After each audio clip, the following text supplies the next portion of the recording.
오늘 성경 말씀은 시편 23편 1절로 6절에 있는 말씀입니다. 우리 다 아시는 성경 말씀이지만 우리 한 목소리로 같이 합독해 올리도록 하겠습니다. 여호와는 나의 목자시니 내게 부족함이 없으리로다. 그가 나를 푸른 풀밭에 누이시며 실만한 물가로 인도하시는도다. 내 영혼을 소생시키시고 자기 이름을 위하여 의의 길로 인도하시는도다. 내가 사망의 음침한 골짜기로 다닐지라도 해를 두려워하지 않을 것은 주께서 나와 함께 하심이라. 주의 지팡이와 막대기가 나를 안위하시나이다. 주께서 내 원수의 목전에서 내게 상을 차려주시고 기름을 내 머리에 부으셨으니 내 잔이 넘치나이다. 내 평생의 선하심과 인자하심이 반드시 나를 따르리니 내가 여호와의 집에 영원히 거하리로다. 아멘. 할렐루야. 살아계신 아버지 하나님, 주님의 은혜를 진실로 감사합니다. 일주일도 살아갈 때 주님이 나의 지팡이야, 아버지 하나님 막대기가, 주의 지팡이야 막대기가 나를 안위하시다이다 고백했던 것처럼 우리에게도 주님이 인도해 주시네 진실로 감사드리옵나이다. 세상에 살던 아버지 하나 그런 마음들 다 내려놓고 주님 앞에 이번에 빈 마음으로 모든 걸 내려놓고 주님만을 사랑하며 주님 앞에 온전히 모든 걸 내려놓고 주님 앞에 드려지는 예배가 될 수 있도록 주님 도와주시옵소서. 진정과 신령으로 주님 앞에 예배 드릴 수 있도록 주님 도와주옵고 이끌어 주시옵소서. 이 새 예배 시간에 악하고 더럽고 추한 것들이 틈타지 못하도록 막아주옵고 성령님만이 오로지 역사하여 주시기 원합니다. 하나님의 임재가 더욱더 강하게 실현되게 하여 주시옵고 우리 성령님이 더욱더 강하게 역사하여 주셔서 이 시간이 주님 앞에 영광 드러내고 우리의 마음에 아버지 하나님 주여 주님이시여 회개하는 심령이 되게 하여 주었고 주님을 더욱더 바라보며 주님을 더욱더 소망하는 우리의 심령들이 될 수 있도록 주님 인도하여 주시옵소서. 지금도 살아계시는 예수 그리스도 이름으로 감사하며 기도드리옵나이다. 아멘. 할렐루야. 아멘. 우리가 주일날 정말 주님 앞에 예배 드리는 게 정말 이게 당연한 게면서도 때로는 하나님 앞에 내가 한 주간을 어떻게 살았나 다시 생각해보는 그런 시간도 됩니다. 우리가 오늘 예배 드릴 때 정말 내 생각이 앞서가지 않고 하나님이 오늘 무엇을 나에게 말씀을 하시는지 그것을 깊이 생각하며 나를 반성할 수 있는 그런 시간이 되게 원하고 오늘 말씀을 통해서 내가 힘을 얻기 원합니다. 내가 힘을 얻어야만이 영적으로도 우리가 영적으로 승리해야만이 육적으로도 승리하는 것입니다. 내가 이 시간도 말씀을 통해서 하나님이 나에게 알려주시는 말씀이 어떤 것인지 깨닫는 시간이 되기를 주님의 이름으로 축원합니다. 오늘 우리가 함께 읽은 시편 23편은 다 알아요. 내가 이거를 다 1절부터 6절까지 암송하지 못할지라도 많이 들었어요. 그리고 이 말씀을 보면서 그래 주님께서 우리를 여호와는 나의 목자시니 내게 부족함이 없으리로다. 그가 나를 푸른 초장으로 실만한 물가로 푸른 초장에 누이시며 실만한 물가로 우리를 인도해 주신다고. 얼마나 평안해요. 우리 주님께서 나를 푸른 초장 사막지대의 푸른 초장이라는 게 얼마나 행복한 일입니까? 실만한 물가 물이 잘잘잘잘 흐르고 우리 주님이 이렇게 인도하시는데 우리가 이 구절만 들으면은 눈앞에 푸른 초장이 펼쳐져요. 그리고 시냇물이 잔잔하게 그것도 잔잔하다는 건 바람이 세지가 않다는 거거든요. 잔잔하게 시냇물이 펼쳐지는 듯한 그런 거룩한 우리 상상에 사로잡히게 되죠. 그러나 오늘 우리가 함께 질문해 보아야 될 것이 있습니다. 이 시를 쓴 다윗이 정말로 아무런 근심이 없는 평화로운 그림 같은 휴양지에서 이 아름다운 시를 썼을까요? 그의 삶은 과연 아무런 상처도 없고 두려움도 없는 평탄한 길이기에 내가 부족함이 없다라고 고백할 수 있었을까? 한번 생각해보는 시간이 되기를 바랍니다.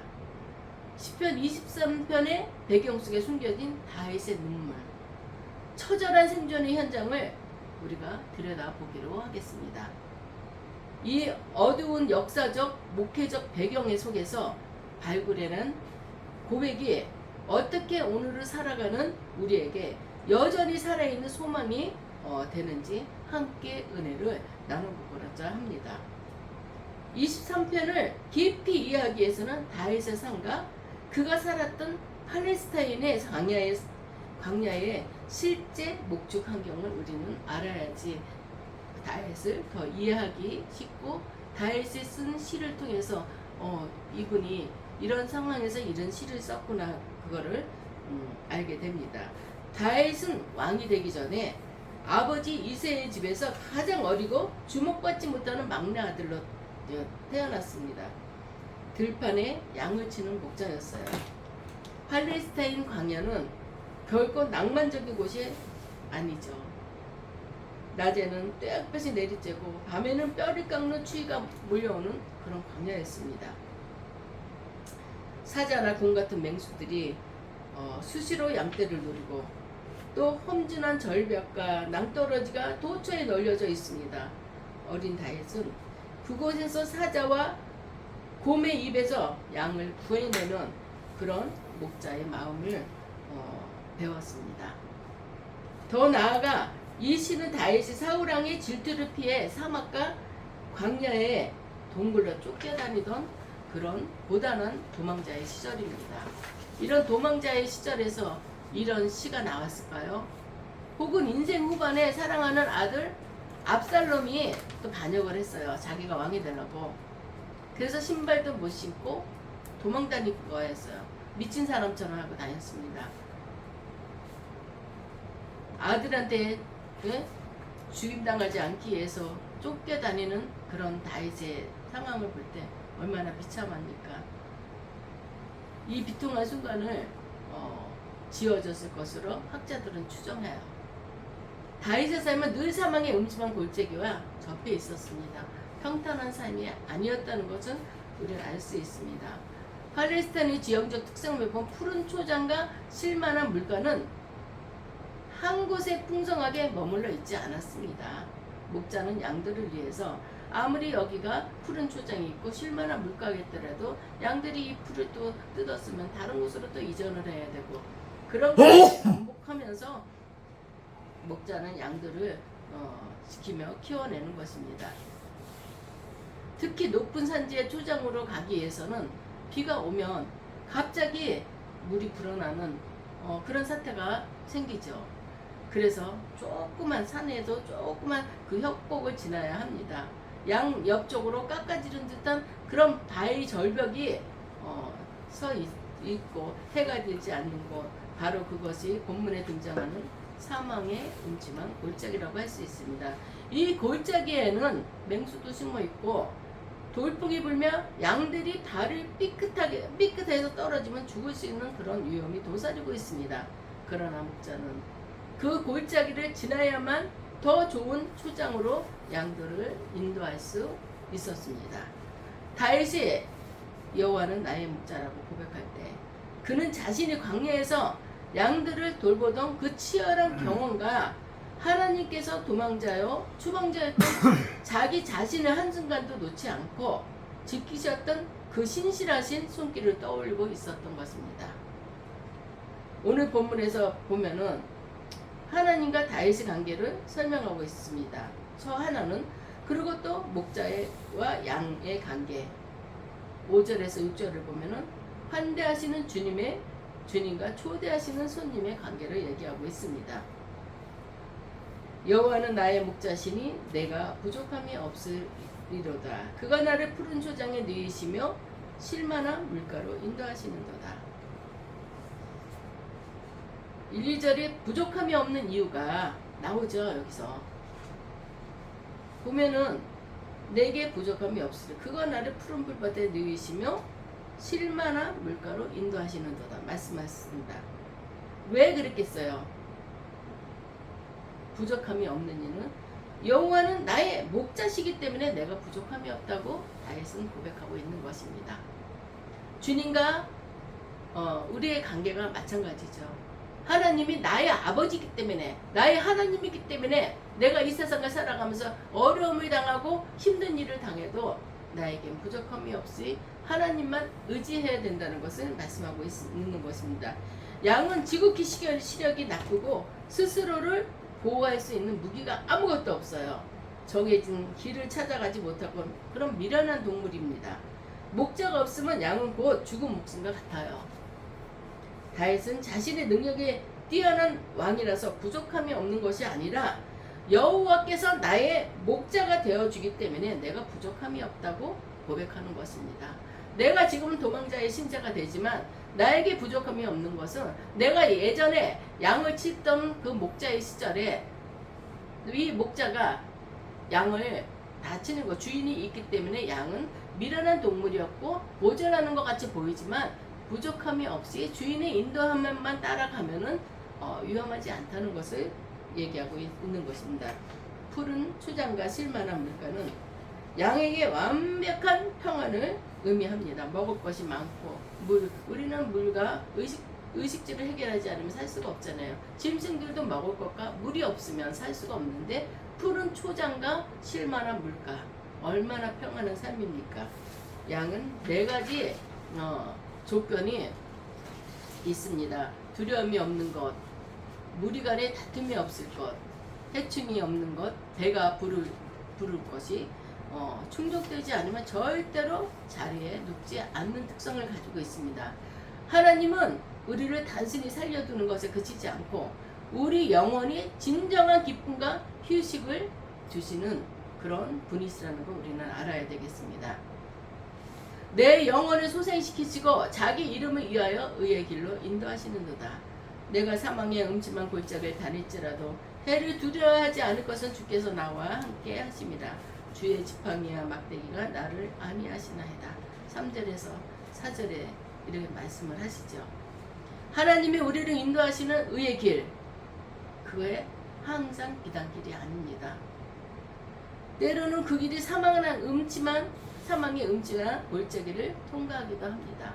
우리가 요셉도 봐봐요. 요셉이 애굽의 총리가 될 때까지 얼마나 많은 훈련이 있었습니까? 진짜 그 요셉도 사망의 음침한 골짜기를 여러 번 걸렸죠.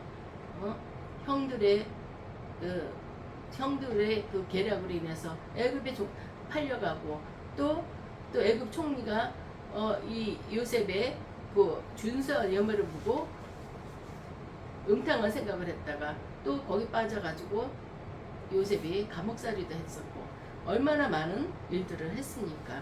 그 요셉의 길도 평탄하고 비단길이었다고 하면은 그건 아닙니다.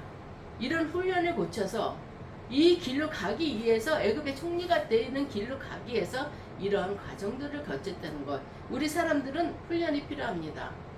지금 당장 군대 갔다고 모든 게 군인으로서 자세가 갖춰지는 게 아니에요. 하루하루 훈련을 통해서 강하고 담대함을 얻고 또 여러 가지 무기 다루는 법, 뭐 하는 법 여러 가지를 거쳐서 군인이 되는 것처럼 우리 믿음의 사람들도 마찬가지예요. 우리가 주님 앞에 처음 나온다 했다고 나의 길이 평탄해지고 순탄해지고 또 이게 비단길이 되냐? 그건 아니죠. 우리도 훈련이라는 게 많이 필요하다는 걸 알아야 되겠습니다. 우리가 여기서 중요한 사실이 있습니다. 시인은 주께서 사망의 음침한 골짜기를 없애주셨다 이렇게 말씀하지 않으셨어요. 골짜기는 여전히 존재해요. 우리의 삶 가운데서도 우리의 어렵고 힘든 일들은 존재합니다. 그렇지만 지나놓고 보면은 이런 어렵고 사망의 음침한 골짜기가 있었는데 이거를 정말 이 어려운 가운데서 이걸 지내올 수 있었다는 게 하나님의 은혜였던 것을 고백합니다. 아멘. 이 모든 것들이 사망의 음침한 골짜기를 나 혼자 건넜겠어요? 주께서 나와 함께 하셨기 때문에 나는 사망의 음침한 골짜기를 건넜다. 사람이 살아가면서 평탄한 길만은 없습니다. 굴곡이 있어요. 어떤 사람은 내가 볼 때 별것도 아닌데 그 사람 입장에서 그게 사망의 음침한 골짜기가 될 수 있었어요. 그 모든 것들이 주님이 나와 함께 했기 때문에 건널 수 있었다는 것을 알 수 있습니다. 주의 지팡이, 막대기, 맹수가 나타났을 때 양을 지키기 위해서 던지는 무기 중에 하나입니다. 지팡이는 구부러져 있잖아요. 손잡이가 험한 바위틈이나 가시덤불에 양이 빠져 있을 때 그 다리를 건져내는 사랑의 도구라고 볼 수 있습니다. 하나님은 마귀의 공격으로부터 우리를 막대기로 지켜주시고 우리가 실족하여 넘어질 때 지팡이로 끌어올려 주셨다는 것을 우리는 알아야 되겠습니다. 주께서 내 원수의 목전에서 내게 상을 차려주시고 기름을 머리에 바르셨으니 내 잔이 넘치나이다. 내 평생의 선하심과 인자하심이 나를 따르리니 내가 여호와의 집에 영원히 살리로다. 주께서 내 원수 나를 조롱하고 핍박하고 죽이려고 쫓아내는 자 그 앞에서 내게 상을 차려줬다는 것은 내가 나를 존경과 환대의 표시입니다. 이 사람의 광야의 들판에서 따뜻하고 안전한 하나님의 집에 식탁으로 우리를 인도해 주셨다는 것입니다. 고대 중동 문화에서는 손님을 집으로 초대하여 상을 차려주시고 머리에 기름으로 발라주는 것은 최고의 존경과 환대의 그런 표시입니다. 주님께서는 이렇게 사망의 음침한 골짜기를 지나게 해주셨음에도 불구하고 또 나를 원수의 목전에서 나를 핍박하고 조롱하고 나를 힘들게 하는 자의 앞에서 나에게 상을 베풀어 주셨어요. 내 머리에 기름을 부어 주셨어요. 그래서 내 잔이 넘치나이다. 이걸 볼 때마다 때로는 사람은 참 급해요. 하나님 나도 좀 잘되게 해줘서 내 이런 어려움 가운데서도 이 고통 가운데서도 하나님 나를 일으켜 주셔서 내가 정말 나를 핍박하고 조롱하는 자 앞에서 저 사람이 볼 때 숙일 수 있겠고 그렇게 해달라는 생각도 많이들 하죠. 정말 핍박받는 사람도 많이 있고 같은 형제끼리도 조롱하는 사람들도 많이 있어요. 그렇지만 우리는 기억할 거는 그 모든 것들을 주님이 보고 계시기 때문에 내가 그 사람들을 저주하고 핍박할 건 하나도 없고 하나님이 알아서 해주신다. 그 마음으로 나를 다스리면서 우리가 모든 것들을 견딜 때 하나님께서는 내 원수의 목전에서 내게 상을 베풀어 주신다고 그랬어요. 또 내 머리에 기름으로 부으셨다는 것. 최고의 극대한 환대를 해주신다는 그런 표현입니다. 하나님은 나를 안으로 맞아들이시고 의자에 앉으신지 보란듯이 지수성전을 차려주십니다. 원수들은 그저 밖에서 분통을 터뜨릴 수밖에 없죠. 저건 나보다도 못했는데 저거 아직 내가 무시하고 그랬던 건데 이런 생각이 많이 나겠죠. 그렇지만 하나님이 하시는데 어떡할 거예요. 하나님은 그런 분이시라는 거 우리는 알고 다윗이 하나님을 찬양했던 것처럼 우리도 이 말씀을 통해서 그런 고백이 넘치기를 주님의 이름으로 축복합니다. 아멘. 오늘을 살아가는 우리 역사 역시 저마다의 광야의 사망의 음침한 골짜기를 지나고 있습니다. 평탄한 길만 가는 것이 아니에요. 우리는 사망의 음침한 골짜기를 지나고 있습니다. 갑작스러운 질병에 또 진단을 받았을 때, 믿었던 사람에게 배신당했을 때, 자녀의 문제로 밤잠을 이루지 못할 때, 경제적인 압박에서 숨이 턱턱 막혀올 때, 자면서도 하나님 나 깨지 않게 해주세요. 그런 기도를 한 사람이 한두 명이겠어요? 우리 이 자리에 나온 사람들은 훈련 없이 이 자리에 앉은 사람들이 아닙니다. 그랬을 때도 하나님께서는 우리에게 너희가 지금 사망의 음침한 골짜기를 걷고 있지만 내가 너희와 같이 하고 있다. 내 지팡이와 막대기가 너를 안위하고 있다. 이렇게 말씀하시고 우리를 위로해 주시는 거 우리는 알아야 되겠습니다. 23편을 통해서 하나님께서 저와 여러분에게 주시는 세 가지 소망의 메시지가 있습니다. 첫 번째는 우리의 환경보다 목재 대신 하나님을 바라보라는 것입니다. 너희가 할 수 있는 건 아무것도 없다. 네가 무엇을 하겠느냐. 나를 바라봐라. 내가 지금 이렇게 다윗이 얘기한 것처럼 주님 앞에 기도시죠. 이렇게 한 것처럼 너희가 할 수 있는 건 아무것도 없다. 나를 바라보다. 부족함이 없는 삶은 문제가 없는 삶이 아니에요. 부족하지 않다고 문제가 없는 건 아니죠. 하나님이 계신 삶입니다. 하나님이 나와 함께 하실 때 내가 부족함이 없다고 그랬죠. 여호와는 나의 목자시니 내게 부족함이 없으리로다. 주님이 나의 목자가 되시기 때문에 내가 부족함이 없다는 것이지, 아무것도 우리가 내가 뭘 가지고 있고 뭐가 많아서 문제가 없는 삶이라는 게 아닙니다. 나를 둘러싼 환경은 여전히 거칠고 척박할지라도 나의 목자 되신 주님이 선하시고 우리는 담대할 수 있습니다. 주님이 같이 하기 때문에 내가 내 인생의 목자가 되려고 하기에 불안하고 두려운 것입니다. 내 인생의 목자는 하나님이시라는 걸 우리는 마음속에 각인해야 되는 것입니다. 내가 아닙니다. 내가 내 인생의 주인이 되려고 하기 때문에 불안하고 두려운 것입니다. 오늘 나의 삶에 주도권을 참 목자이신 예수 그리스도께 맡기기를 원합니다. 두 번째는 사망의 음침한 골짜기는 지나가는 과정일 뿐입니다. 평생 내가 여호와는 나의 목자시니 내가 부족함이 없으리라 고백하고 나서 내가 사망의 음침한 골짜기를 지날지라도 해를 두려워하지 않을 것은 지날지라도라고 했어요. 내가 사망의 음침한 골짜기에 항상 머물릴 것이다. 이렇게 말하지 않았습니다. 지나가는 과정이에요. 인생이 굴곡이 있다고 그랬잖아요. 사망의 음침한 골짜기를 우리는 지날 수가 있습니다. 그럴 때도 주님이 나와 함께 하신다는 것을 우리는 믿어야 됩니다. 우리가 지나가는 길은 골짜기는 목적이 아닙니다. 통과하는 터널일 뿐입니다. 하나님이 양을 골짜기로 이끄시는 이유는 그곳에 가두어 죽이기 위함이 아니라 골짜기 너머에 있는 더 좋은 초장, 더 영광스러운 은혜의 자리로 인도하기 위해서 골짜기로 인도할 수가 있습니다. 골짜기를 지날 때 우리는 기억하십시오. 이 골짜기에서 주께서 나와 함께 하십니다. 가장 어두운 순간은 주님은 가장 가까이 계시다는 걸 우리는 생각해야 되겠습니다. 세 번째, 하나님의 선하심과 인자하심이 우리를 쫓아오고 있습니다. 선하심과 인자하심이 반드시 나를 따르리니, 이렇게 구절이 있습니다. 6절에 따른다는 히브리어 단어로 라다프라는 그런 히브리어가 있습니다. 그건 추격하다, 쫓아오다. 하나님의 선하심과 인자하심이 반드시 나를 따르리니, 하나님의 선하심과 인자하심이 나를 쫓아오고 있어요. 이 강력한 단어지요.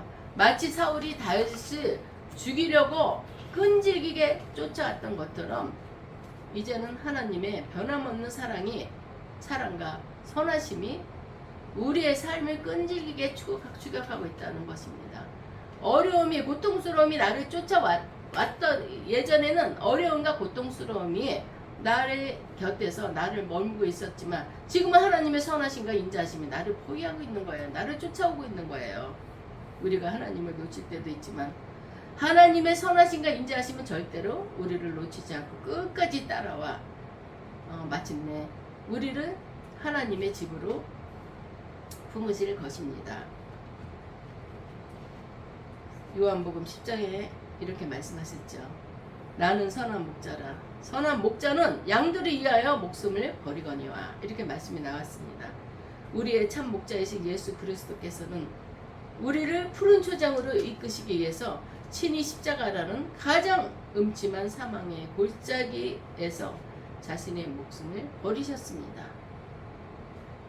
우리를 푸른 초장으로 이끄시기 위해서 친히 십자가라는 가장 음침한 사망의 골짜기에서 자신의 목숨을 버리셨다는 거 우리는 기억해야 되겠습니다. 그 보혈의 공로로 말미암아서 오늘 우리는 부족함이 없는 하나님의 자녀가 되었다는 것입니다.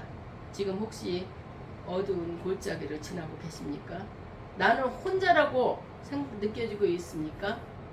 왜 나만 겪는 고통이라고, 나만 겪는 고난이냐고 울고 계시진 않으십니까? 고개를 들어 여러분 곁에 계신 선한 목자이신 예수 그리스도를 바라보시기 바랍니다. 그분의 손에 쥐어진 은혜의 지팡이가 막대기가 있음을 우리는 보게 됩니다. 그분께서 여러분의 손을 잡고 이 골짜기를 반드시 통과하게 하실 것입니다. 마침내 원수의 목전에서 우리에게 승리의 상을 차려주신 것입니다. 원수의 목전에서 내게 상을 베풀어 주시고 승리의 상입니다. 성령의 기름을 부어주실 때 내 입술에서 주님 참으로 내 잔이 넘치나이다 감격의 고백이 터져 나오게 될 것입니다. 이 선한 목자 되신 주님을 신뢰하며 이번 한 주간도 담대하게 승리하며 걸어가시는 사랑하는 우리 모든 성도님이 되시길 주님의 이름으로 축원합니다. 아멘. 기도하시겠습니다. 살아계신 하나님 아버지, 때로 우리의 삶의 무게에 눌려 사망의 음침한 골짜기를 다니는 것처럼 두렵고 외로울 때가 있습니다. 그러나 오늘 말씀을 통해 선한 목자 되신 주님이 지금도 나와 함께 계심을 믿습니다. 내 삶의 운전대를 주님께 맡기오니 나를 초장과 실만한 물가로 인도하여 주옵소서. 아멘. 주님의 선하심과 인자하심을 믿으며 내 잔이 넘치는 은혜를 경험하는 복된 삶이 되게 하옵소서. 우리를 위해 목숨을 버리신 선한 목자 되신 예수 그리스도의 이름으로 감사하며 기도드리옵나이다.